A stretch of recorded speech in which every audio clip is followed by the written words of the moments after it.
Әйелдердің көңілі жұмсақ, білесіздер. Сәл нәрсеге жылап қалады.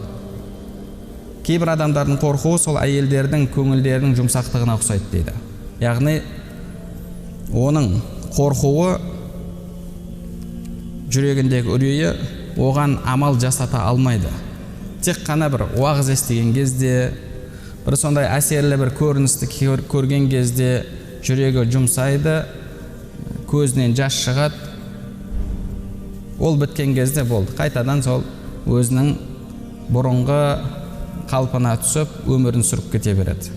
Сол баяғы тыңдаған әншілері, баяғы несі, Фейсбугына немесе контактыға машалла, альхамдулилля деген сөздерді қойып қояды. Мысалы, қарап отырсаң, өмірінде еш нәрсе өзгеріп жатқан жоқ.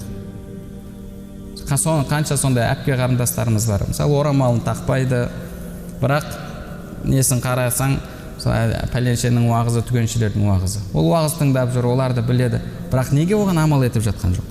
Неге оған амал етіп жатқан жоқ? Себебі оның жүрегіндегі қорқуы әлсіз қорқу. Тура сол секілді ер адамдар бар. Яғни олардың қорқуы сол әйелдердің көңілінің жұмсақтығына ұқсайды. Уағыз тыңдаған кезде жылап алады, кейін көзінің жасын сүртеді, шыққан кезде сол бұрынғы баяғы өмірін сүріп жүре береді. 1-2 сағаттан кейін заряд таусылады, сонымен еш нәрсе болмағандай өмір сүре береді. Бұл өкінішке орай біздердің қазіргі мұсылмандардың қорқуы.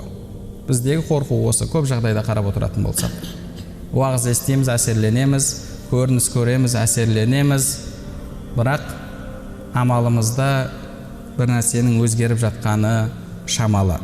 Жүрегіңдегі қорқыныш сенің амал етуіңе әсерін тигізе алмаса, онда ол қорқыныш жоқ сияқты деді. Ал негізгі қорқудан мақсат бұл адамды амалға итермелеу, адамды намазға тұрғызу, адамға ораза тұттыру, адамға бай болса зекетін бергізу. Яғни қорқу сізді амалға алып келуі керек. Егер сенен Алладан қорқасың ба деп сұраса біреу, үндеме дейді, жауап берме дейді. Себебі сен жоқ десең кәпір боласың, иә десең жалғаншы боласың дейді. Жоқ десең қалай сен мұсылман боласың? Құдайдан қорқасың ба десе, жоқ қорықпаймын десеңіз. Бұл адам күпірлікке шығып кетуі мүмкін. Құдайдан қорқасың ба десе, иә деді. Құдайдан қорқсаң неге онда Алланың бұйрықтарын орындамайсың? Құдайдан қорқсаң неге Алланың тыйғандарынан тыйылмайсың? Құдайдан қорқсаң неге Алла тағала сенен талап еткендей өмір сүрмейсің? Яғни қазір біз айтып кеткендей, қорқу бұл адамды Алла талап еткендей өмір сүргізетін қорқу. Егер олындай болмаса, онда ол қорқу емес. Ол әлгі әйелдердің көңілдерінің жұмсақтығы сияқты нәрсе болады. Мысалы, Омар радиаллаху анху айтады, егер 1000 адамды келтіріп, соның 999-ы тозаққа кіріп, бір адам жаннатқа кіреді деп айтса, мен солмын ба деп үміт етемін дейді. Егер тағы 1000 адамды келтіріп, соның 999-ы жаннатқа кіреді, біреу тозаққа кіреді десе, мен сол біреу боламын ба деп қорқамын дейді.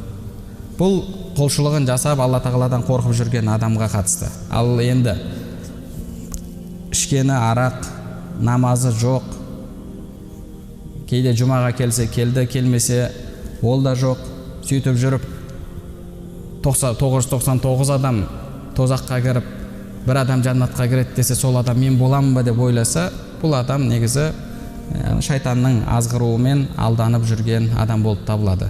Бұл сол 99-ның ішінде кіріп кететін адамдардың бірі менмін бе деп қорқамын деу керек. Неге? Себебі оның жағдайы соны одан талап етеді. Жасағаны күнә, ешқандай құлшылығы жоқ, сөйтіп жүріп үмітте жүретін болса, бұл адам шайтанның азғыруына еріп жүрген адам болып табылады. Адам білмейді.